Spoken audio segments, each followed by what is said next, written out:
무너진 예배를 회복하라라는 제목으로 에스라 말씀을 계속해서 우리가 묵상하고 있습니다. 오늘은 관계에 대해서 우리가 좀 같이 말씀을 묵상하고 주님께서 우리에게 회복하게 하시는 것을 우리가 붙잡고 싶습니다. 주님과의 관계를 가장 잘 드러나는 두 가지, 사실은 한 가지지만 한 가지 의미이지만 두 가지라고 할 수 있겠는데, 예배와 기도가 하나님과의 관계를 드러내는 굉장히 중요한 예라고 싶습니다. 우리가 예배를 어떻게 드리는지를 보면 하나님과 우리와의 관계를 그냥 그대로 시금석처럼 진단 키트처럼 보여주고, 우리가 기도하는 것을 가만히 보면 우리의 기도가 어떠한지를 통해서 지금 하나님과 우리 사이의 관계가 어떠한지를 보여줍니다. 그런데 여기에 만약에 하나를 더 추가한다면, 예배와 기도 외에 하나님과의 관계를 알 수 있고 찾아가게 하는 거에 여기에 하나를 더 든다면, 예배와 기도는 직접적인 하나님과의 관계를 통해서 그렇게 되겠지만, 이 세 번째라고 할 수 있는 하나 더 첨부하는 이거는 우리에게 가장 가까운 혹은 우리 주위에 있는 사람들과의 관계를 통해서 하나님과의 관계를 미루어 짐작해 볼 수 있어요. 예배도 기도도, 그리고 주위에 사랑하는 사람들, 주위에 있는 사람들과의 관계를 통해서 내가 하나님과의 관계가 어떤가를 생각해 볼 수 있다는 것이죠. 베드로전서 3장 7절 말씀에 보면 이렇게 나와 있는 부분이 있습니다. 남편 되니 여러분, 이와 같이 여러분도 아내가 여성으로서 자기보다 연약한 그릇임을 기억하고 함께 살아야 합니다. 그리고 생명의 은혜를 함께 상속받을 사람으로 알고 존중하십시오. 그리해야 여러분의 기도가 막히지 않을 것입니다. 그리해야 여러분의 기도가 막히지 않을 것입니다. 부부 사이의 관계를 이야기하는 것 같아 보이고, 그리고 서로 존중하고 사랑하라 라고 이야기 나와 있는 이 부분의 맨 마지막이 굉장히 새롭지 않습니까? 기도가 막히지 않는다는 거예요. 기도가 막히지 않는다는 거. 아까 예배와 기도가 하나님과의 관계를 드러내는 것, 알 수 있는 진단 키트 같은 거라고 말씀드렸잖아요. 그런데 사람 사이의 관계, 부부 사이에나 여러 관계를 통해서도 하나님과의 관계를 알 수가 있어요. 기도가 안 되고 예배가 안 되는 경우들이 많이 있는 것이죠. 예수님께서 만약 예배를 드리다가, 제사를 드리다가, 예배를 드리다가 다른 사람과 불화한 것이 있으면 그 예배 드리단 말 알고 가서 그 불화한 것을 화목하게 화해하고 와서 다시 예배를 드려라, 이렇게 얘기하시는 부분이 있지요. 관계는 우리에게 참 어려우면서도 중요한 부분입니다. 기도와 예배와 관련되어 있는 이런 것들을 가만 생각해 보면, 여러분들 우리가 예배 드리고 기도하려고 할 때 드러나는 여러 일들을 가볍게 생각할 수가 없어요. 저는 비교적 예배에 대해서 미리 준비하고 많은 예배들을 준비하지 않습니까? 그러다 보니까 반복적인 여러 시험들, 반복적인 어려움들을 통해서 명확하게 깨달은 것 한 가지가 있어요. 중요한 예배, 중요한 기도 시간에 꼭 사단이 이렇게 유혹하거나 넘어뜨리려 하거나 그럴 때 관계를 두고 이용하는 경우들이 많이 있어요. 말 한마디가 너무 섭섭해지기도 하고, 그냥 편안하게 이야기한 말인데도 그게 제 마음속에 덜컥 걸리기도 하고, 그리고 오랫동안 있었던 여러 일들이 그날따라서 굉장히 생각나고 힘들게 하는 경우들이 여럿 있습니다. 영적으로 민감하게 반응하고 기도해야 될 때, 예를 들어서 부흥회를 나가야 한다든지, 우리 교회에 중요한 집회가 있다든지, 그리고 주일마다라든지 주일 예배를 준비할 때라든지, 이럴 때면 토요일 날 정말 많이 조심해요. 전화도 잘 안 받으려고 하고, 안 받는 게 아니라 딱 이게 봐서 이게 문제가 있으려나 싶으면 이게 받았다가 이제 마음을 이렇게 집중하고 기도하고 내려놓고 이렇게 시간이 많이 걸리거든요. 민감할 때 그렇게 반응한다는 것을 이젠 여러 번 경험해서 잘 알죠. 관계사에도 여러분, 참다 못했어라고 이야기하지만 마음을 한번 확 쏟아놓고 나면 그거 회복하는 데 시간이 정말 많이 걸리지 않습니까? 그걸 예전처럼 돌리기 위해서는 더 많은 말을 해야 하고 더 많은 에너지를 들여야 하고, 뿐만 아니라 그렇게 했는데도 회복이 안 되는 경우들도 가끔 있어요. 그러니 너무 안타깝죠. 이스라엘 백성들이 예배를 드리기 위해서 성전을 짓기 시작했다는 이야기를 배경으로 하고 있습니다. 성전을 짓고 있는데 이 소식이 다른 사람들에게도 전해지게 됐대요. 그리고 오늘 본문 말씀은 그들을 유다와 베냐민의 대적이라고 설명하고 있습니다. 대적이라고 나와 있어요. 그러니 그 사람들에게도 전달이 됐고, 그 사람들이 하나님의 성전을 짓게 되는데 큰 방해가 되기 시작합니다. 큰 방해가 되기 시작합니다. 시작하고 힘을 모으고 어떻게 좀 해보자. 그래서 통곡과 함성 소리가 있으면서 그 모퉁이 돌들을 이렇게 놓고 그 기단을 놓고 이제 성전을 쌓아보자 이렇게까지 갔는데 정작 이제 그것을 쌓아간다는 소식을 듣고 나니까 큰 방해가 있기 시작했던 그 부분이에요. 근데 흥미로운 것은 여러분, 우리가 생각하는 것과는 다르게 성전을 짓는 거잖아요.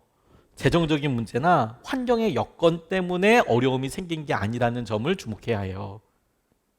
이게 우리에게 분명하게 시사해주는, 보여주는 영적인 분명한 영역이 있거든요. 우리가 생각하기에 성전을 짓고 예배를 드리고 이렇게 되면 재정 문제나 환경이나 여건 때문에 그걸 못해, 실패하게 돼. 우리 이렇게 생각하잖아요.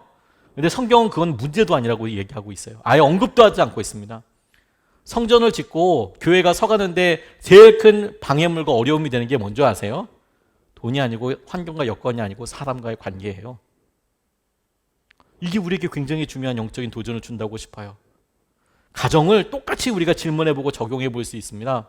가정을 정말 힘들게 하고 어려우는 게 우리는 재정 문제라고 생각하고 그 재정 문제에 그것만 해결되면 모든 게 다 해결될 거라고 생각하기도 합니다. 실제로 재정 문제는 중요한 문제이기도 해요. 그리고 환경과 여건이 또 중요한 문제이기도 합니다. 그런데 그것을 조금만 더 깊이 들어가 보면 그렇게 똑같이 힘들고 어려워도 얼마든지 친밀하고 행복하게 지내는 사람들도 있거든요. 그런 환경과 여건을 똑같이 갖고 있어도 그 가운데 감사하고 그거 부부가 온전히 일심 단결해서 잘 그걸 넘어가는 소중한 추억으로 만드는 가정도 있거든요. 막연하게 그냥 재정, 어려운 여건, 환경이 아니라 꼬집어서 들어가면 부부 사이의 사소한 말, 관계, 하나 되지 못함, 여기에 이제 준비의 시작이 있는 것이죠. 오늘 본문 말씀이 성전 짓는 거라고 이야기하지만 우리 삶에 굉장히 중요한 영적인 진리와 원칙을 명확하게 보여준다고 싶어요. 관계가 가장 큰 걸림돌이다. 감히 여기에 여러 개를 적용해 보면 우리의 기도가 잘 응답되지 않는 거라면, 않는 것 같은 느낌이 든다면 관계가 가장 큰 걸림돌이다. 우리의 예배가 회복되지 않는 것처럼 느껴진다면 관계가 가장 큰 걸림돌이다. 우리가 여전히 힘들고 낙담하는 것이 있다면 그러면 환경과 여건이 더 힘들어지고 더 우리가 예측할 수 없어졌기 때문이기도 하지만 감히 이렇게 적용해 볼 수 있는 거예요. 관계가 가장 큰 걸림돌이다. 우리를 지탱해주고 지지해줄 수 있는 사람과 마땅히 나를 믿어줄 거라고 하는 사람들로 인하여 우리 가운데 있는 여러 생각들이 우리에겐 참 중요한 문제이고 기도 제목이 되는 것을 우리가 보게 돼요. 가정 문제가 해결되지 않은 것은 재정과 환경 문제 때문이 아니고 관계 곧 우리가 충분히 사랑하지 못하고 사랑받지 못하고 있기 때문이라는 점, 오늘 이 본문 말씀이 성전을 짓는 것과 관련돼서 우리에게 이 말씀을 보여줘요.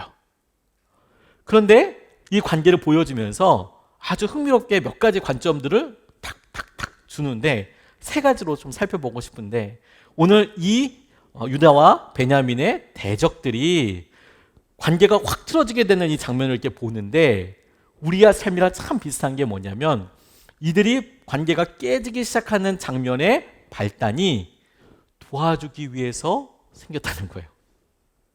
처음에부터 방해하려고 한 게 아니고 적어도 말은 도와주겠다라고 이야기하고 있습니다. 1절과 2절 말씀을 보면 이렇게 나와 있어요. 유다와 베냐민의 대적은 사로잡혀 갔다가 돌아온 사람들이 주 이스라엘의 하나님의 성전을 짓고 있다는 말을 듣고서 스룹바벨과 각 가문의 우두머리들에게 와서 말하였다. 아시리아 왕 에살핫돈이 우리를 여기로 데려왔을 때부터 이제까지 우리도 당신들과 마찬가지로 당신들의 하나님을 섬기며 줄곧 제사를 드려왔으니 우리도 당신들과 함께 성전을 짓도록 하여 주십시오.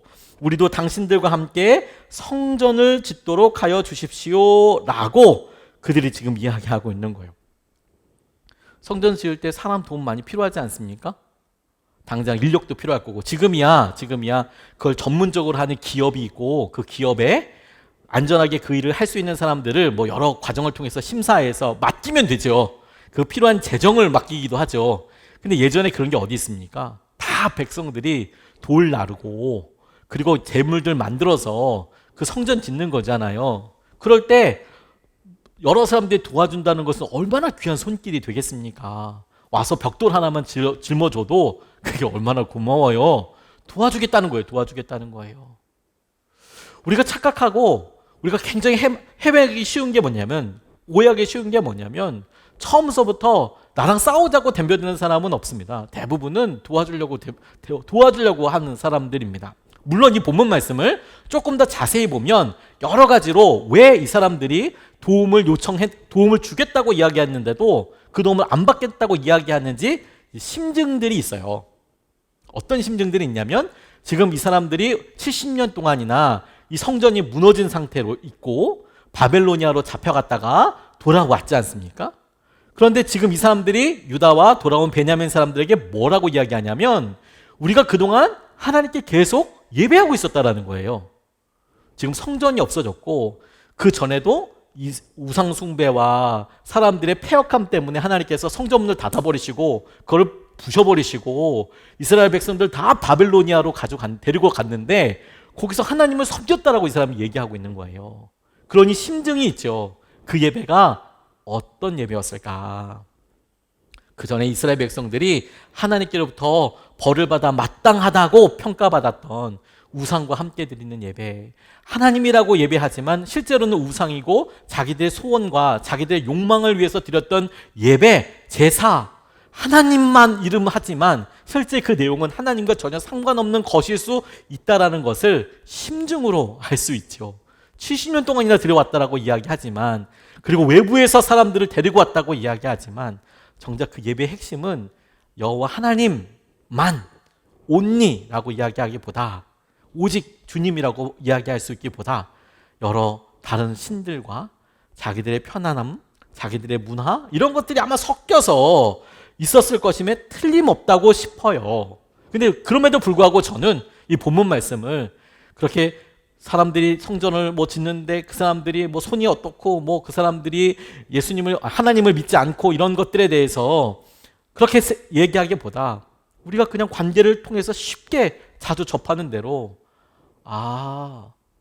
실제로는 도와주려고 하는데 그게 문제가 될 수 있겠구나. 도와주려고 하는데, 힘이 되겠다고 하는데, 어느 쪽에 문제가 더 있다라기보다 이런 현실과 상황들을 우리가 잘 볼 필요가 있겠다고 싶어요. 돕겠다고 하는데 그게 서로 형편이 너무너무 다르겠구나. 우리가 하나님께서 우리에게 주신 여러 상황들을 보면 분명히 하나님께서 사랑할 수 있는 힘도 주시고 하나 될 수 있는 힘도 주셨지만, 실제 우리가 경험하게 되는 것은 우리에게 참 관계가 약하고 연약하고 무너지기 쉽다라는 현실을 우리가 잘 알아요. 부부 사이에도요, 하나 되는 거 엄청 힘듭니다. 그래서 성경 말씀은 아예 하나 되는 것 자체에 대해서 한 몸이다 이렇게 선포하시고, 둘이 아니도록 해라, 둘이라고 느껴지는 모든 것들과 싸워라, 이런 식으로 말씀하세요. 그런데 우리가 실제 경험하는 것은요, 부부 사이에 가까이 닿을 수 있는 단초가 거의 없어요. 서로 완전히 다른 세상을 사는 것 같거든요.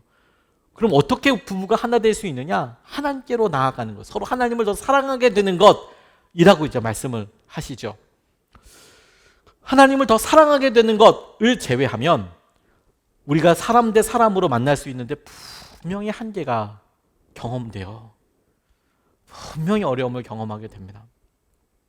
오늘 유다와 베냐민 사람들이, 돌아온 사람들이 성전을 짓겠다라고 이야기할 때 그 성전을 짓겠다는 마음과 정성을 우리가 에스라를 통해서 보았지 않습니까? 그런데 그 땅에서 살아서 지금 우리가 돕겠다, 성전을 같이 짓겠다라고 이야기하는 사람을 가만 보면 그렇게 고생해서 처음부터 다시 짓겠다, 내가 이렇게 돌아와서 이것이 나의 사명이다 라고 생각하는 사람들, 하나님을 향한 갈망과 그곳에 70년이나 혹은 그거보다 짧은 시간이지만 수십 년 살았던 사람들이 하나님께 예배를 드렸다고 하지만 그곳에서 드렸을 여러 사람들 상황, 말, 환경, 어려움, 이런 것들이 차이가 당연히 있을 수밖에 없겠죠. 우리가 그것을 잘 살피고 보아야겠다는 생각이 들었어요. 하나님께서 우리를 어떻게 생각하시는지, 하나님께서 우리를 어떻게 보게 하여 주시는지. 그래서 여기서 누가 더 오라 이걸 확인하고 그렇게 살아야 된다라기보다, 우리의 관계가 돕겠다고 시작해서 어려움을 겪게 되는 거구나. 그럼 안 도와야겠네가 아니라 돕겠다고 생각할 때 우리와 하나님과의 관계가 어떤지를 돌아보게 되는 중요한 도전과 단초를 잡아야 하는 거구나. 거기에 마음이 흔들리는 게 아닌 거구나. 다윗이 형들이 전장에 나가서 전쟁을 하고 있을 때 아버지의 심부름으로 형들에게, 그리고 그 형이 속해 있는 부대의 장수, 그 형들을 이끌고 있는 그 부대장에게 먹을 것을 전달해 주라고 심부름을 갑니다.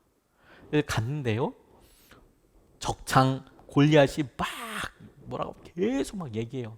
40일 동안이나 아침 저녁으로 나와서 이스라엘 군대와 이스라엘의 하나님을 참소하고 비난하고 조롱하고 그랬대요. 근데 성경은 뭐라고 나와 있냐면 그 블레셋 사람 골리앗을 이스라엘 군대, 이스라엘 남자들이 두려워했대요. 아침 저녁으로 나왔는데 그 모습이 장대하고 크고 힘이 세 보이고 정말 장수겠다 싶은 사람이 떡 나와서 이야기하니까 아무도 그 장수와 싸울 생각을 하지 않았습니다. 그래서 다윗이 들어가서 그 이야기를 들었어요. 전장에 가서 마음속에 분노가 있었습니다. 그래서 지금 저 사람 뭐야 도대체, 이런 이야기와 함께 저 골리앗을 죽였을 때, 무찔렀을 때 우리 이스라엘 쪽에서는 어떤 일이 있을 수 있냐, 이야기를 듣고 있는 장면에 첫째 형 엘리압이 그 장면을 딱 봤어요. 그리고 와서 다윗에게 뭐라고 이야기하는지 아세요? 너는 교만한 녀석이기 때문에 너 전장에 놀러 왔다고, 그렇게 이야기해요. 지금 골리앗을 무너뜨릴 수 있는 절체절명의 순간이지 않습니까? 하나님의 이름이 땅에 떨어지고 조롱받고 있을 때에 그 모습을 보고 의분이 일어나서 누구든지 나가서 저 골리앗을 가만히 둔다는 게, 누구라도 나가서 무찔러야지 라는 생각을 하고 있을 때, 그 결정적이고 중요한 순간에 사단이 우리를 탁 갈고리 잡는 게 뭐냐면 공포의 염장지르기예요. 한 방에 넘어뜨리죠. 거기서 승질 한번 확 내고 나면 하나님께서 우리와 함께 하신다는 거, 우리가 하나님께서 우리에게 말씀해 주시고 그 말씀을 따라간다는 거, 그거 확 다 놓쳐버리게 됩니다. 단기 선교를 인솔하고 나갈 때가 아주 많았는데요, 단기 선교 인솔하기 전까지와 단기 선교를 인솔하고 중간에 포커스가 많이 달라요. 단기 선교를 준비하는 과정에는 우리가 단기 선교 가서 해야 될 여러 일들, 사역과 상황들을 열심히 준비하죠. 최선을 다하자고 격려도 하고, 때로는 좀 열심히 좀 하자, 격려보다 조금 더 심한 부담을 주기도 하고 같이 좀 하자, 이렇게도 하는데요, 단기 선교 나가면 그냥 하나됨을 신경 써요. 하나됨만을 신경 써요. 제가 안성광림교회라는 교회에 처음으로 부임했을 때 인도네시아 단기 선교를 가게 됐어요. 인도네시아 단기 선교를 가는데 이제 준비를 참 열심히 했답니다. 그 교회에 그렇게 가서 열심으로 했는데, 제가 그때 선교사 훈련도 다 받고, 그리고 단기 선교를 인솔해서 이제 가다 보니까 기도도 정말 하고 열심히 준비해서 그렇게 갔어요. 갔는데 저희 교회에서 어떤 권사님이 교회를 봉헌하셨거든요. 본인 칠순 되셨을 때, 70 되셨을 때 고희연 하지 않고 자녀들한테 나는 고희연 하지 않을 거야, 그리고 너희들 돈 좀 내, 그리고 본인이 돈을 재정을 합해서 인도네시아라는 곳에 교회 건물을 지었어요. 그래서 봉헌을 하셨단 말입니다. 그래서 가는데, 그러다 보니까 저희가 청년들 팀을 가지고 데리고 이렇게 갔지만 그때 담임 목사님이셨던 유기성 목사님이 같이 가셨어요. 그때는 엄청 젊으셨어요. 저도 결혼하기 전이었고요. 그래서 이제 같이 갔습니다. 준비 참 많이 해서 갔어요. 윤 목사님 때문에 열심히 준비한 건 아니고요, 준비를 진짜 열심히 해서 갔고, 팀이 참 좋은 청년들이 많이 갔습니다. 태권도 사범하는 친구도 갔고요. 그 사범하는 친구가 주위에 있는 사람들한테 태권도 시범 같은 거 이런 거 보이고 준비시키니까 또 대단히 잘하더라고요. 그냥 군대에서 하는 거 말고 진짜 태권도 사범 자격증이 있는 친구가 함께 갔어요. 4단이었나 5단이었나 그랬던 것 같아요. 젊은데 그렇게 열심히 했더라고요. 그리고 뭐 하는 친구 그리고 되게 열정적으로 해가지고 너무 좋은 팀이었어요. 그런데요, 그 봉헌 예배 드리는 게 첫 번째 우리 예배에 섬기는 거였는데, 봉헌 예배를 딱 드리러 나가기 전 사람들이 쫙 다 들어오는데, 인도네시아 사람들은 거의 다 무슬림이거든요. 이슬람교를 믿어요. 그런데 이 인도네시아는 특이한 게 뭐냐면 머리에 이렇게 각 모자 같은 걸 이렇게 쓰고 옵니다. 이게 그 꼭 주방장 그 모자인데 긴 거 아니고 짧게 이렇게 딱 각 모자를 써요. 그게 뭐냐면 자기가 이슬람이란 뜻이에요. 이슬람 남자들이 그렇게 딱 각 모자를 쓰고 와요. 근데 다 각 모자를 다 쓰고 온 거예요. 다 저기 이슬람인데 왜 왔냐면 여기 외진 곳에 큰 건물 섰다고 그거 축하해주러 그냥 온 거예요. 예배를 드리려고 온 게 아니라 그렇게 오죠. 그때 과격한 사람들이었고. 근데 영적으로 눌렸는지 이 친구들이요. 그렇게 열심히 준비하고 리허설 때도 그렇게 준비 열심히 하는데 정말 이제 사람들이 와서 꽉 찼어요. 그 마을에 교회도 처음 섰지만 교회에 그렇게 사람이 많이 온 것도 처음이고 신기하니까 사람들이 그 마을 사람들 다 왔단 말이에요. 교회가 꽉 찼어요.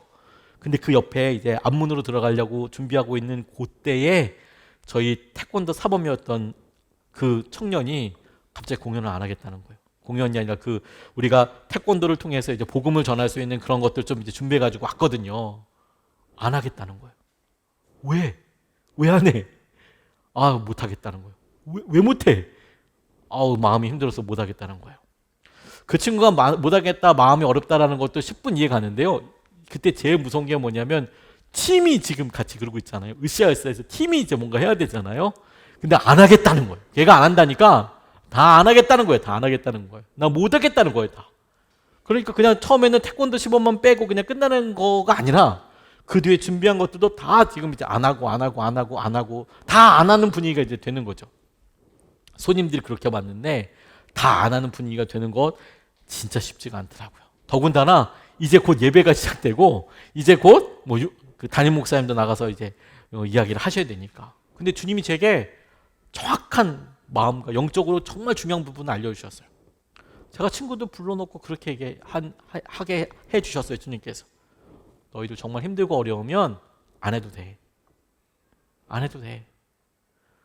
우리가 진짜 온 목적은 이 사람들에게 복음을 전하기 위해서, 그리고 복음을 전하기 위해서 우리가 할 수 있는 모든 방법과 우리가 말은 잘 안 되지만 표현할 수 있는 여러 가지를 준비해 왔지. 하지만 본질은 뭐냐면 하나님께서 기뻐하기 위해서이고 하나님이 기뻐하시는 거고 하나님께서 말씀하신 대로 전도하고 하나님께서 하시는 말씀을 사람들과 나누는 게 거지. 뭐 공연을 한다 안 한다는 두 번째 문제인 것 같아. 우리 딱 하나만 생각하자. 하나님이라면 어떻게 하실까? 어떻게 생각하실까? 그래서 너희들이 그렇게 생각이 된다면 안 해도 괜찮아. 하지 않아도 괜찮아. 그리고 실제로 저희도 같이 이렇게 기도했어요. 그런데요, 하나님께서 그 마음 가운데 일하시더라고요. 제일 먼저 못하겠다고 이야기했던 우리 태권도 사범 그 남자 형제가 하겠대요. 사실은 자기가 뭐 발톱이 부러졌는데 뭐 격파를 해야 돼서 뭐 힘들고 뭐 이렇게 해야 돼. 자기 하겠대. 그 친구 하겠다고 그러니까 조금씩 쭈뼛쭈뼛 친구들이 다시 다 하겠대요.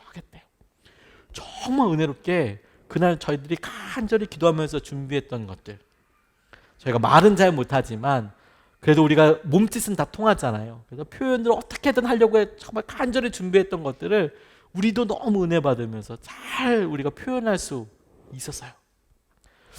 하나님이 너무 중요하더라고요. 서로 돕겠다고 이야기하는데요, 서로 잘하겠다고 이야기하는데 사단이 거기에서 기가 막히게 틈타는 거죠. 그걸 주목해야 한다는 거예요. 그걸 가볍게 보면 안 된다는 거예요. 그리고 이런 관계의 단절과 오해들 가운데 사단이 노리고 있는 것은 너무 명확하다는 것을 우리가 붙잡아야 합니다. 이런 관계가 삐그덕 되면서 사단이 노리는 것, 방해하는 목적은 딱 한 가지예요. 낙심이에요. 낙심. 관계가 어그러지는데 낙심이요. 저 재정이 힘들어서 혹은 건강이 힘들어서 그래서 그런 기도 제목을 간절히 기도하면서 오랫동안 기도해 본 분들이 너무 많아요. 여전히 저 간절히 그렇게 함께 기도하거든요. 그런데 정말 힘들어요. 낙담이 돼요. 이렇게 이야기하실 때 비교적 오랫동안 같이 기도하고 오랫동안 같이 교제하면서 보내왔잖아요. 근데 정말 힘들고 어려워서 더 이상 정말 참기 힘들어요 라는 그런 정말 신음소리와 같은 이야기를 듣게 될 때는 100% 관계의 문제가 같이 있을 때예요. 거의 100%예요. 방해의 목적은 낙심에 있어요. 관계의 단절을 통해서 사단이 방해하고 우리에게 원하는 목표, 목적은 뭐냐면 낙심이에요. 주님께서 채워주시면 재정이 이만큼 채워진다는 것을 믿게 되는 것보다 내가 저 사람과 화해할 수 있을까? 좋아질 수 있을까? 이거 믿는 게 더 힘들어요. 더 많은 에너지가 들고요. 그리고 우리가 더 쉽게 낙담해요. 이상하죠? 그건 돈 드는 문제가 아니잖아요. 그런데 그게 우리를 더 힘들게 하고 더 비참하게 하고 더 우리를 한숨 짓게 해요. 3절과 4절 말씀이 이렇게 나와 있어요. 스룹바벨과 예수아와 그 밖에 이스라엘 각 가문의 우두머리들이 그들에게 대답하였다. 당신들과는 관계가 없는 일이요 주 우리의 하나님께 성전을 지어 드리는 것은 우리가 할 일이요 페르시아 왕 고레스가 우리에게 명령한 대로 주 이스라엘의 하나님의 성전을 짓는 것은 오로지 우리가 할 일이요 라고 대답했어요. 근데 4절에 이 말을 들은 그 땅 백성은 성전 짓는 일을 방해하여, 처음에 돕겠다고 그랬죠. 근데 이제는 성전 짓는 일을 방해해요. 방해하여 어떻게 했다고요? 유다 백성의 사기를 떨어뜨렸다. 하고 싶은 마음만 짝가닥 꺾어버리면 그러면 뭐 우리가 막 준비해서 그래 열심을 해서 기도의 자리 가자, 예배의 자리 가자. 사단은 뭐 어렵게 하지 않습니다. 아이가 갑자기 들어와서 짜증 한번 확 내면요 그냥 바로 빡 꺾입니다. 열심히 사기가 그냥 꺾여요. 남편이 혹은 우리가 뭐 이렇게 얘기 들으면서 문자라만 잘못 받아도요 사기가 바로 빡 꺾입니다. 그러면 어렵게 성령님께서 참 여러 일들로 어렵게 도전하시고 이끌어주시고 살려서 거기까지 왔지만 한 방에 그냥 사기가 빡 꺾어지는 거죠. 낙심합니다. 그러면 그 다음에 스스로 내가 뭘 한번 해봐야겠다. 내가 교회 이런 일을 섬겨봐야겠다. 내가 누구에게 전화라도 해봐야겠다. 전도를 한번 해봐야겠다. 이런 마음이 스스로 들 때까지는 정말 지난한 세월이 필요하죠. 지난한 세월이 필요하죠. 사단의 목표는, 방해의 목표는 낙심입니다. 사기가 딱 떨어지는 거. 그러면 되는 거예요. 그러면 정말 무서운 게 뭔지 아세요, 여러분? 성전을 짓고 나서도 감사하지 못해요. 힘들었다고. 힘들었다고. 그거 한 방이면 끝인 거예요. 열심히 수고하고 여기까지 열심으로 우리가 같이 기도하면서 교회에서도 열심으로 해서 그렇게 다 은혜롭게 이렇게 왔는데요. 마지막에 너무 힘들었다고. 사기가 뭐 뚝 떨어지고 낙심하고 그랬을 때 조금만 더 해보자. 난 도저히 못한다고요. 그러고 나서 그거 완성하잖아요. 감사가 없어져. 감사가 그냥 확. 사단 간단합니다. 그 일을 못하게 하진 않아요. 완전히 해. 거기서 딱 감사만 덜어내면 되고 낙심만 딱 그냥 심어놓으면 돼요. 그러면 그게 온전히 열매가 되지 않아요. 그러니까 고생은 고생대로 직설나게 하고 그리고 힘은 힘대로 들었는데 열매도 없어. 요거 조심해야 된다는 거예요. 오히려 방해해요. 돕겠다고 했잖아요. 지금까지. 그러니까 저는 앞서 그래 유다와 베냐민의 대적이라고 표현되어 있는 사람들의 행동이 그래 뭐 심증으로서 이렇게 됐고 뭐 주석을 보면 이렇게 되겠다라고 이야기하는 부분을 잘 설명 많이 안 한 이유가 뭐냐면 뒤로 딱 봤을 때 그걸 방해하려고 하는 거, 사기를 꺾으려고 하는 것만 봐도 그 마음이 방향이 온전치 못했다라는 것을 그냥 알게 되죠. 그래서 우리가 그것을 통해서 영적으로 알게 되는 거예요. 마음을 아는 거예요. 사단이 이거 원하는 거구나. 사기가 떨어지는 거, 실망하고 낙담하게 되는 거, 관계가 어려워지는 것을 통해서 아무것도 하지 못하도록 하는 게 목표예요. 어렵게 힘을 내서 남편한테 말을 건너봤는데 뭐 대꾸도 안 해요. 핸드폰 보고 있는 거예요. 낙심이 확 되는 거죠. 애한테 어렵게 얘기해 보려고 쭈뼛쭈뼛 다가가서 이렇게 얘기하는데 컴퓨터에서 눈을 안 돌려요. 낙심이 확 되는 거죠. 뭐 좀 해보자고 이렇게 얘기했는데 아내한테 뭐 이렇게 해서 뭐 좀 시작해볼까 라고 이야기하는데 아내는 그날 또 뭐 너무 가사일 때문에 힘든 거예요. 그러니까 이제 이게 안 되겠구나, 말이 안 되는구나 막 이렇게 이야기해요. 그래서 놓쳐버려요. 그러면 끝이에요. 마음을 다잡는 게 중심이 돼야 해요. 오늘 정신과 선생님께서 쓰신 책을 보니까 가트맨 박사라는 분이 했던 그 이론 같은 게 하나 나오는데 이 관계에 대한 이론이더라고요. 이분이 불행한 부부와 행복한 부부의 차이를 봤답니다. 엄청나게 많은 케이스를 만났대요, 부부를. 그래서 불행해 보이는 부부, 불행한 부부, 행복한 부부 차이를 보니까 능력이나 성격, 성격 차이 때문에 이혼들을 많이 하잖아요. 능력이나 성격 또는 재산 같은 조건 때문에 행복과 불행이 나눠지지 않더라. 오히려 상호작용의 패턴으로 결정된다는 걸 알았다는 거예요. 상호작용의 패턴.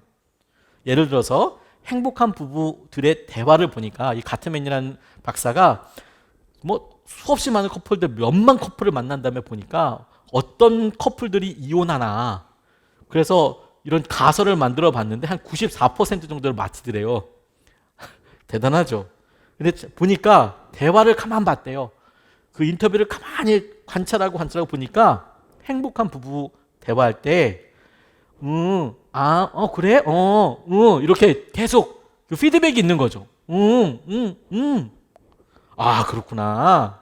대꾸를 자꾸 하더라는 거예요. 남자든 여자든 자꾸 이렇게 대꾸를 하고, 이렇게 받쳐주기도 하고, 자꾸 고개도 끄덕이고, 뭐 어깨에 손을 얹으면서 이거 봐봐 하고 서로 웃기도 하고, 뭐 그렇게 재밌는지 뭐 그렇게 하더래. 뭐 대단한 어마무시한 얘기를 하는 게 아니고, 뭐 그런 얘기죠. 뭐 오늘 라면이 맛있잖아? 맞아. 그 라면이 맛있지. 뭐 라면 얘기가 대단히 중요하지 않잖아요. 그 서로 이런 호응이 되게 좋더라는 거예요. 그런데 불행한 부부들의 얘기를 들으면 모습을 가만히 사진 찍어놓고 보니까 엄청나게 많은 커플들 가운데 발견되는 게 뭐냐면 한쪽이 얘기를 해도 다른 한쪽은 그냥 너 떠들어라. 이게 반짝이 그냥 뭐 그러든지 말든지 뭐 이렇게 막 이런 마이동풍이라고 하잖아요. 움직이지 않대. 감정을 받아주지도 않고 그냥 너는 말하고 나는 내 길을 가고 나는 내 거라고 나는 TV를 보고 말을 뭐라고 이렇게 뭐 남편이나 아내가 계속 얘기하는데 뭐 전혀 인풋은 안 되고 그냥 나는 내가 왜 이렇게 시끄러워서 TV를 안 들리게 하지? 막 이런 생각, 유튜브 보고 막 계속 그러는 거예요. 그러니까 점점 말이 더 커지고 감정이 격상되더라는 거예요. 격상되더라는 거예요. 그래서 이걸 직접 관찰해 보니까 관찰, 상호작용, 신체 각성도 내가 거기서 반응해야지 이런 걸 정밀 분석하고 심층 인터뷰를 해보니까 두 가지 결론을 도달하게 됐대요. 두 가지 결론. 첫 번째, 관계가 건강하게 유지되려면 우정과 우호감을 증진해야 한다는 거. 부부 사이에. 자, 우정과 우호감. 프렌십이요. 서로 이렇게 친한 거, 친밀한 거. 이건 뭐 친구 먹는 거죠. 애정이나 열정, 로맨스가 아니고 뜨거운 어떤 사랑과 열정이 아니고 부부 사이에 행복해지려고 그러면 우정, 프렌십이 더 중요해지더라는 거예요. 우호감. 그래서 그게 잘 쌓여야지 된다. 두 번째는 뭐냐면 행복하든 불행하든 부부도 인간이기 때문에 살다 보면 서로 얼굴을 찌푸릴 일도 있고 화낼 일도 있고 오해도 하고 갈등 상황이 벌어지기도 하는데 그러나 행복한 부부들은 갈등 상황에서 갈등을 대하는 태도가 훨씬 더 부드럽고 점잖다는 것을 알았대요. 그러니까 갈등이 있냐 없냐가 행복한 부부와 불행한 부부를 가르는 게 아니고 갈등이 생겼을 때 그걸 어떻게 대하느냐의 태도가 행복한 부부와 그리고 불행한 부부들을 나누더라는 거예요. 그래서 갈등의 내용도 문제가 아니더래요.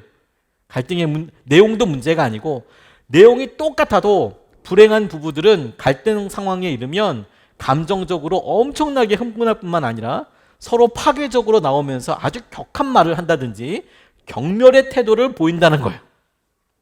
경멸. 그래서 갈등을 관리하는 방식, 대화하는 방식이 잘못되기 때문에 이혼을 하더라는 거예요. 갈등 때문에 이혼하는 게 아니라 갈등을 관리하는 방식, 대화하는 방식, 그것 때문에 이혼하는 거예요. 문제가 커서 이런 게 아니라. 그래서 이 가트맨이라는 사람이 부정적인 싸움 방식, 아주 예후가 안 좋은 네 가지, 아주 나쁜 안 좋은 방식 네 가지를 이야기했는데 첫 번째, 비난하더라고요. 비난. 너 때문이잖아. 네가 그때 그랬잖아. 네가 안 그랬으면 이렇게 됐겠어. 비난하는 거. 두 번째, 방어. 내가 뭘 했다고 그래. 그게 지금까지 그런단 말이야. 방어. 세 번째, 경멸. 말을 안 하지만 아이고 또 늦게 뭐 하면서 막 경멸을 막 이렇게 막 표현하죠. 그게 안 느껴질까요? 배우자가? 그리고 네 번째, 담쌓기. 말 안 해. 말 안 할 뿐만 아니라 점점 담을 쌓아. 너 그렇게 계속해. 난 이렇게 갈 테니까. 넌 계속 그렇게 해. 당신은 계속 그렇게 가. 난 이렇게 갈 거야. 그래서 비난, 방어, 경멸, 담쌓기. 요 네 가지가 아주 안 좋은 징후들이래요. 아주 안 좋은 징후. 요 네 가지 방식을 계속 사용할 경우에 결국에는 부부가 갈라져 버리더라는 거예요. 근데 이걸 뭐 거꾸로 해보면 어떨까요? 거꾸로. 거꾸로. 오늘 성전 쌓는 일은 좋은 일 아닙니까? 하나님의 일 아닙니까? 근데 하나님을 하겠다고 하고 말씀드렸듯이 그렇게 대적이라고 이야기한 사람들이 뭐 어떻다 저떻다 떠나서 일단 돕겠다고 이야기했고, 근데 돕겠다는 사람이 자기 뜻이 좌절되니까 이제는 막 방해하려고 하잖아요. 그리고 그것 때문에 사기를 떨어뜨려요. 마음을 꺾어버려요. 낙심하게 해요. 낙심내게 해요. 그게 이게 사단이 하는 일이구나. 예배가 회복될 때 이것 때문에 망그러지는구나 라는 것을 알았다면 이거 거꾸로 가야 되는 거 아니겠습니까? 어떤 경우도 비난하면 안 되겠구나. 방어할 게 아니라 내 마음을 솔직하게 전달하는 게 굉장히 중요하겠구나. 경멸이 아니라 내가 공감하려고 노력하는 게 되게 중요하겠구나. 담을 쌓아가는 게 아니라 포기하지 않는 게 되게 중요하겠구나. 왜? 이 네 가지가요, 오늘 본문 말씀을 그냥 연결해서 쭉 적용해 보면 우리가 좋은 일로 시작했다가 그 일을 방해하게 되는데, 그래서 유다의 백성의 사기가 떨어진 형국인 거예요. 딱 우리가 잘해보려고 했는데, 부부가 처음서부터 잘해보려고 하지 부부가 처음서부터 안 되려고 얘기하는 사람이 어디 있습니까? 잘해보려고 했죠. 잘해보려고 했는데 자꾸 튕기는 것 같고 뭔가 어그러지는 거 아니니까 아이고 잘 되나 보자 라고 얘기하고, 그리고 점점점 이게 담이 깊어지는 거죠. 왜? 잘 되나 보자 그랬더니 잘 돼. 잘 되나 보자 그랬더니 아무 문제가 없는 것 같아.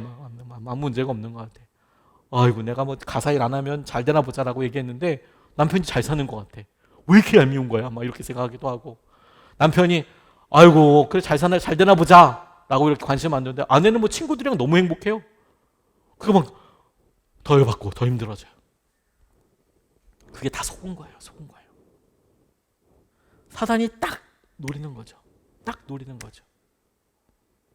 그럼 여러분 어떻게 이런 상황들을 우리가 말씀으로 극복하고 어떻게 붙잡을 수 있을까요? 어떻게 이런 상황들을 넘어설 수 있을까요? 첫 번째, 돕겠다고 하는데 이런 일이 생기는데 하나님과의 관계를 중심으로 해서 만나는 것 나아갈 수 있겠죠. 두 번째, 이 방해의 목적이 낙심인데 이 낙심되고 좌절되고 힘들고 깨어진 것 같은 이런 관계들을 어떻게 할 수 있을까? 오늘 이 본문 말씀이요, 이렇게 암울한 이야기를 하는 것 같지만 그 마지막에 우리에게 굉장히 희망적인 내용 한 가지를 발견할 수 있도록 도와줘요. 5절 6절 말씀을 보고 싶어요. 5절 6절 말씀이 이렇게 나와 있습니다. 그들은 고문관들을 매수하면서까지 성전을 짓지 못하게 하였대요. 대단하죠? 대단해요 진짜. 사실 방해하는 사람 한 사람 있으면 일을 되게는 못하거든요. 근데 적어도 일이 안 되게는 할 수 있어요. 끝까지 반대하는 사람 한 명 있으면 일이 되게는 안 되는데 일이 안 되게는 할 수 있어요. 엉거트릴 수는 있어요. 매수하면서까지 성전을 짓지 못하게 했대요. 얼마나 철천지 왼수처럼 느꼈으면 이렇게 했을까. 참 대단하다 싶을 정도인데요. 이러한 방해는 페르시아 왕 고레스가 다스리던 모든 기간뿐만 아니라 페르시아 왕 다리우스가 통치하던 때까지 이어졌대요. 길게 이어졌대요. 대단하죠. 6절 말씀에 아하수에로가 왕위에 오르니 대적들은 유다 주민과 예루살렘 주민을 고발하는 글을 올렸대요. 여기서 무슨 희망이 있나요? 싶죠. 이게 다시 세 번째 왕이 되니까 이젠 고발하는 글까지 올려가지고 이 예루살렘에 사는 이 사람들은 뭐 나쁜 사람들입니다 이렇게 써가지고 올렸다니, 이렇게까지 방해하나 싶잖아요. 근데 제가 이 말씀을 묻고 또 질문하고 또 묵상하고 하나님께서 이 말씀이 너무도 분명하게 우리에게 주목하게 하시는 것을 발견했습니다. 그게 뭐냐면요, 지금 방해받고 있는 것은 무엇일까요? 성전을 짓는 거예요. 성전을 짓지 못하게 하는 것일 뿐 예배를 못 드리게 하고 있는 것은 아니에요. 우리가 자꾸 놓쳐버려요. 다시 사단이, 관계의 어그러짐이 성전을 못 짓게 하고 있어요. 하지만 예배를 못 드리게 하고 있지는 않아요. 성도들이 시험에 확 빠지고 낙담하고 못 일어나게 되는 경우들은 성전을 짓는 것과 같은 하나됨이나 봉사나 부부와의 관계나 여러 일들이 삐그덕삐그덕 갈등이 있을 수 있어요. 건강한 가정도, 심지어 행복한 가정도 그럴 때가 있을 수 있어요.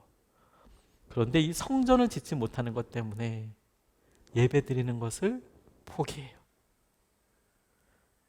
그러면 완전 망한 거예요. 이 본문 말씀이 처음서부터 에스라가 우리에게 얘기하는 게 뭐냐면 그들이 돌아와서 6개월 됐을 때 모여서 예배 드리기 시작했다는 거예요. 기억나세요? 예배 드리기 시작했대요. 예배를 드리다가 성전이 필요했어요. 그래서 성전을 지으려고 했어요.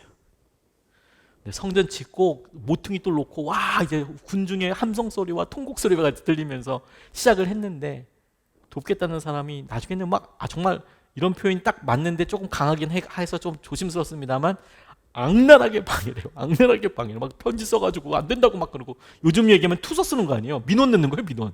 막 민원 넣어가지고 절대 안 된다고 막 얘기해요. 어떻게 이렇게 할까? 그래서 막 속상해요. 근데 속상한 이유가 뭐예요? 성전을 못 짓는 거예요.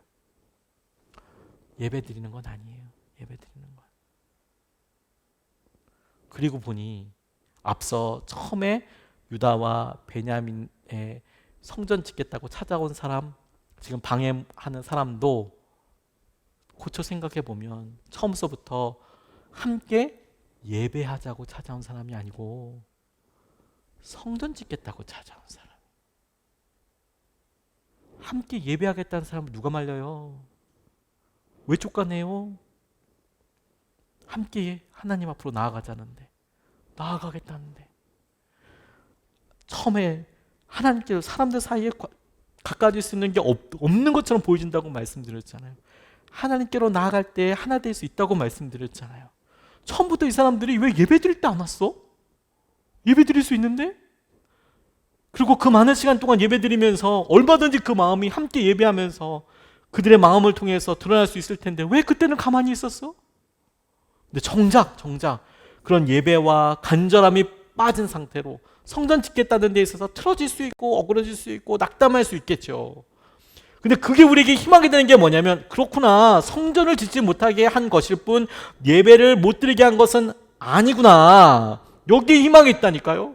우리가 여전히 우리가 원하는 성전과 우리가 원하는 계획을 이루지 못한 것처럼 여겨질 수 있어요. 그러나 그렇다고 하더라도 우리가 하나님을 예배하고 우리가 하나님 앞에 나아가는 것은 방해할 수 없어요. 그건 우리가 그냥 하면 되거든요. 주님 앞에 나아가면 되거든요. 그게 에스라에서 관계가 가장 큰 걸림돌이다라고 이야기할 때 하나님께서 우리에게 보게 해주시는 현실이라고 싶어요. 제가 이번 주에 참 좋은 목사님을 만나서 교제해서 너무 행복했습니다. 지난 화요일에 저희가 코로나 이후에 교회 개척과 교회 사역을 어떻게 하면 좋을까, 그래서 이제 개척을 준비하시는 분들, 개척을 하셔서 이제 한참 그 길을 이제 으쌰으쌰 하시는 분들 이제 만나가지고 이제 세미나 같은 걸 했어요.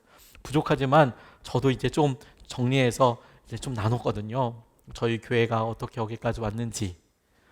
우리는 계속 이 안에서 있어서 설교 때 여러 번 들으셔서 그렇겠지만 우리의 이런 개척 스토리로 이렇게 위로받는 목사님들, 전도사님들이 되게 많으세요. 기도하는 거, 우리가 하나님께 메어 달리는 거. 전 맨날 특사라고도 얘기하지만 40일 특사 해보라고 꼭 얘기하지만 그렇게 도전하고 그러거든요. 근데 위로받으시는 분들이 많으세요. 여럿 있으세요. 이번에 코로나 시기인데도 의외로 좀 많은 분들이 오셨어요. 굉장히 제한적으로 우리가 세미나를 열었는데도. 그런데 그 강사분 중에 한 분이 제가 지난주 설교 때도 말씀드렸는데 김관성 목사님이랑 분이랑 만났거든요. 너무 유쾌하고 너무 마음에 위로받았어요. 제가 그분과 함께 점심도 먹고 서로 이제 강의하고 쉬는 시간 때 계속 얘기하고 그런데 너무 좋더라고요. 저보다 나이가 조금 많은 형이었는데 정말 이분 참 진짜 귀하다. 일단 너무 솔직하게 자기를 나눠주셔가지고 제가 이런 거 나눠도 되나? 이럴 정도로 좀 뜨악할 정도로 정말 안에 거침없이 나누시더라고요. 되게 그게 본인에게 상처이고 저거 딴 사람이 막 얘기하면 마음이 아프겠다 싶을 정도인데도 본인이 확 다 이야기하니까 저도 이야기해도 될 것 같아요. 이분이 아버지 알코올 의존증이어서 엄청 맡기고 이렇게 자랐대요. 근데 그 중에 본인이 공부를 제일 잘했다고 하지만 아주 잘한 편은 아니고 형은 어렸을 때 집을 뛰쳐나갔답니다. 하도 많이 맞아가지고 나갔는데 조직폭력배가 됐대요. 친형이 조폭이 됐는데 이남 삼녀 중에 그래도 막내인 자기가 가장 똑똑해서 공부하면 좋겠다고 생각했는데 집안 형편이 그러니까 공부를 한 게 아니고 도둑질의 길로 빠졌대요. 그래서 슈퍼에서 초콜릿 300개를 훔쳤대요. 3개도 많은데 300개는 도대체 이거 ABC였을까요? 이게 300개는 어떻게 생각해봤는데 300개는 ABC 300개도 좀 많은데 양이 그렇지 않습니까? 300개를 훔쳤다가 걸렸대요. 걸리겠네 내가 봐도. 그 배낭이 이게 가나 초콜릿이면 답이 없고요. 그렇죠? 300개의 가나 초콜릿이 있을 슈퍼마켓도 없을 것 같아요. 제가 봤을 때. 이마트에도 없겠네요. 300개 정도면. 아무튼 300개를 훔치다 걸렸대요. 훈방 조치가 됐는데 애가 어릴 때니까 촉법 소년이잖아요. 훈방 조치가 됐는데 보호자 와서 데리고 가는 거잖아요. 근데 충격적이게도 이 보호자로서 자기를 데리고 온 사람이 술과 노름에 빠져있는 아버지도 아니고, 아버지 왔으면 난리 났겠죠. 글도 쓸 줄 모르는 어머니도 아니고 조폭 형님이 자기를 데려왔대요.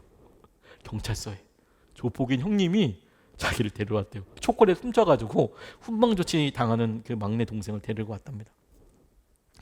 본인은 폭력배이면서도 동생은 자기처럼 사는 게 너무 싫었나 봐요. 그래서 형님이 자기를 데리고 동네 우물가로 가서 추운 날씨였지만 어릴 때예요. 이분 발가벗기고 몸에 물을 뿌린 후에, 추운 날씨인데 몸에 물을 뿌린 후에 3시간 동안이나 때렸대요. 3시간 동안이나. 그 무서운 상황 끝에 전혀 상상하지도 못한 일이 일어났는데 그게 뭐냐면 형님이 그렇게 물 뿌려놓고 빨가벗고 놓고 애를 3시간 동안 때린 다음에 마지막 3시간 이후에 뭐라고 얘기했냐면 충격적이게도 너 이제부터 교회 가라 이렇게 이야기했대요. 그리고 헌금도 챙겨주겠다고 얘기했대요. 어린 동생한테 3시간 동안 때리고 그래서 무서워서 교회 가기 시작했대요. 무서워서 안 가면 죽겠구나 이런 생각이 들어서 그렇게 잘하면 형님 무서워서 갔는데 이제 그러면서 이분이 나중에 목회자가 됐어요. 근데 고생 엄청 많이 한 겁니다. 자기는 개척하면 잘 될 줄 알고 학원을 하면서 주일에는 그 학원을 좀 이렇게 해서 이제 교회를 하려고 자기가 이제 대학원도 나오고 그랬으니까 그렇게 했는데 엄청 고생하고 재정적으로 너무 힘드니까 이런 얘기를 해도 좋을지 모르겠지만 그분이 막 강의 때 얘기하셨거든요. 부부싸움 엄청나게 많이 했대요. 부부싸움 엄청 많이 하고 활극같이 막 이렇게 이야기도 하고 그리고 아들한테 못 볼 걸 정말 많이 보여줬대요. 자녀들한테. 본인이 그렇게 얘기하셔서 제가 깜짝 놀랐다니까요. 가리는 게 없어. 막 그냥 다 얘기하는 거예요. 근데 이쯤 되면 하나님이 정말 돌봐주실 것 같기도 한데 전혀 그런 게 없고 너무너무 힘들어서 도망가듯이 그 개척한 교회를 버리고 내려놓고 어디 도시 빈민 사역하면 거기 도시 빈민 사역하면 좋겠다고 핑계를 대서 그 교회를 이렇게 갔대요. 지금도 이제 다른 그 전도사님이 그걸 잘 이렇게 목회를 하고 계신다는데 자기가 너무 힘들어서 가정이 너무 힘들고 깨질 것 같고 그러니까 도망치듯이 거기 가면 그래도 사택도 준다니까 도시 빈민 사역하는 거기에 갔는데 자기 생각엔 그 개척교회보다 나으니까 거기 간 거 아니에요? 갔더니 한 12명 정도 할머니들이 거기 앉아 계시더래요. 무시하는 게 아니라 그러니까 어려운 교회죠. 거기도. 지하가 자기는 어떻게든 해보려고 했는데 지하에 사택이 있는데 곰팡이도 너무너무 많이 피고 너무 힘들었대요. 화장실이 사택이 없고 나가서 바깥으로 돌아가지고 골목을 돌아서 가야 그쪽에 화장실이 있는 거예요. 그러니까 어른들은 어떻게 간다고 하지만 어른들도 사실 아내 같은 경우에는 좀 싫죠. 집 바깥으로, 그러니까 건물 바깥으로 나가서 돌아서 그 바깥에 있는 화장실을 써야 하니 그게 참 자매들은 쉽지가 않죠. 근데 어린 애들은 진짜 쉽지가 않잖아요. 그러니까 이분이 궁구해낸 게 뭐냐면 요강을 쓰기 시작하셨대요. 그런데 요강만 이렇게 쓰면 좋은데 이게 이렇게 홍수가 나면 이 지하인데 물이 그렇게 또 잘 들이치는 거예요. 막 물 퍼내고 요강 떠돌아다니고. 그러니까 그 요강은 온니 소변만 보자고 그렇게 가족들 철저히 맹세를 하지만 또 이게 또 의리를 깨는, 그렇다고 그걸 뭐 검사할 수도 없고 그 가족인데, 그렇죠? 근데 그걸 또 날로 그러다 보면 막 쏟기도 하고 뭐 손에 다 묻고 이게 진짜 막 형편이 무인지경인 거예요, 막.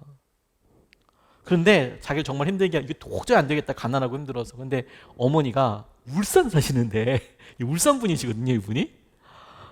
근데 울산에 이분이 어머니가 전혀 이제 교회를 처음으로 가셨대요. 그래서 주일마다 전화를 하신대요. 야야, 손님은 많이 왔나? 주일에 손님 많이 왔냐고. 그 아들 목사한테. 손님 많이 왔냐고. 손님 안 왔잖아. 손님 거의 없잖아요. 그런데 마음속에 있는 얘기를 다 하시는 거예요, 이 어머니가. 마음속에 있는 얘기가 뭐냐면, 나는 내 살아생전에 네가 좀 멀쩡한 직업을 갖고 네가 생활할 수 있는 생활인이 돼서 정상적인 삶을 살면 좋겠다. 이게 어머니의 꿈이에요, 꿈. 야, 난 네가 아무리 봐도 목사 스타일은 아닌 것 같다. 목사 스타일 아니고 너 좀 노가다 스타일인 것 같아. 너 그냥 울산 내려와서 여기 공장들 되게 많으니까 거기 좀 들어가서 일해라. 내가 봤을 땐 너 그게 낫다. 그게 어머니의 평가였대요. 어머니의 평가. 손님도 많이 안 오는데 그거 왜 하냐고. 그래서 사모님한테 물어봤대요. 당신이 보기에 난 어떻게 보이냐? 목사는 안 하는 게 좋을 것 같다고 이렇게 이야기하더라고요. 너무 마음이 어려가지고 진짜 그만둬야겠구나. 진짜 나는 하나님께서 이쯤 되면 좀 어떻게 간섭해 주시고 이끌어 주시고 그래야 될 텐데 전혀 그러지도 않고 너무 힘들고, 그래서 교회 사표를 내야 될 거라고 생각하고 이렇게 있는데 세상에 아들이 학교에서 그 거의 폐교될 만큼 작은 학교래요. 작은 학교. 근데 거기서 글짓기 100일장을 했는데 거기서 1등을 했대요. 고양시 글짓기에서 1등을 했대요. 그런데 경기도 대회 고양시 대표로 나가게 됐대요. 그 즈음에 막 자기 힘들어서 이제 목회 그만두려고 하는데 아들이 고양시에서 1등을 하고 경기도 대표로 나가는데 이제 고양시 대표로 경기도 100일장에 나가는 거죠. 그러니까 아들 불러서 이 아버지가 이야기해 줬대요. 절대 비관 정신. 아세요? 절대 비관 정신? 너 안 돼. 너 낙심하지 마. 너 안 될 거야. 기대하지 마. 그냥 나가보는 거야. 경험이야. 안 된다니까. 기대하지 마. 절대 비관 정신. 안 된다. 막 이렇게 얘기하는데, 아니 이 아이가 늦게 귀가했는데 대상 먹고 왔다는 거예요. 대상 먹고. 초등학교 아이가. 너무 놀랐죠. 그런데 그 글짓기 아이가 쓴 글 제목이 뭐였냐면 홍수와 요강이었어요. 홍수와 요강. 자기 집 맨날 비 오면 다 들이쳐가지고 막 다 떠다니고, 요강은 비 오던 거 막 그렇게 되는 거. 애가 그 초등학교 애가 그걸 가지고 글감으로 글을 쓴 거예요. 홍수와 요강. 자기가 어땠는지, 그럴 때 어떻게 느껴졌는지 이런 걸 자기가 다 그만두려고 생각을 하고 있었는데 아들이 딱 쓴 그 글에 자기가 진짜 자기 인생이 홍수 맞은 인생이고 자기 삶이 요강 같아서 요강 같아 보여서 너무 힘들고 어렵다고 생각 들었는데, 근데 자기 같은 이런 삶이 하나님 손에 들려지니까 아들을 통해서 드러나긴 했지만 하나님의 영광을 드러나는 재료가 된다는 것을 알았대요. 하나님께서 아들도 똑같이 그걸 같이 산 거 아니에요? 그 힘든 삶을 살았는데 그 시기를 지나놓고 아들은 그걸 평생 하나님 만날 수 있는 그 글감이 되고 만남이 되고 그렇게 했다는 거죠. 우리가 어려운 시기를 살아갑니다. 그런데 우리가 성전을 짓지 못하는 일, 소원이 안 이루어지는 것 같고 계획대로 되지 않는 것 같고, 그리고 우리가 원하는 건 다 어긋나는 것처럼 보일 수 있어요. 홍수와 요광처럼 보일 수 있죠. 그런데 그때도 함께 하시는 그 주님을 우리가 예배할 수 있어요. 그게 영광이죠. 그래서 사역 열심히 하게 되셨대요.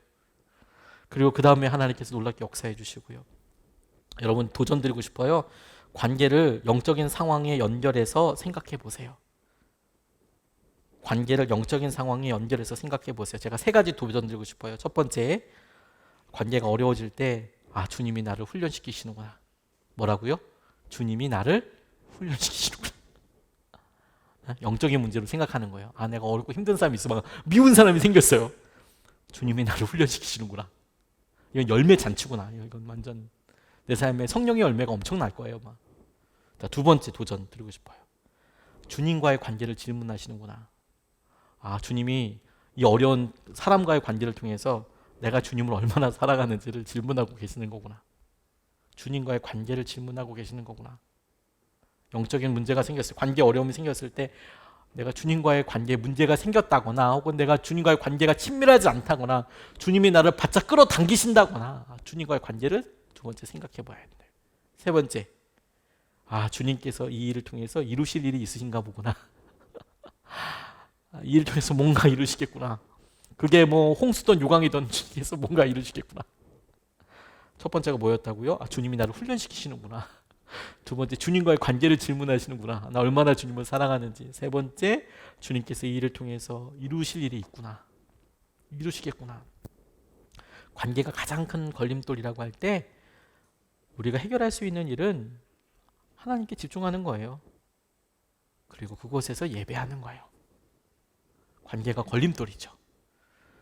성전 못 짓는다고, 우리 계획대로 되지 않는다고, 40이 되기 전에, 50이 되기 전에, 55이 되기 전에, 60이 되기 전에 그 일은 원했는데 되지 않다고 하더라도, 안타깝고 아쉬운 일이긴 해도 성전을 못 지어도 예배는 드릴 수 있다니까요.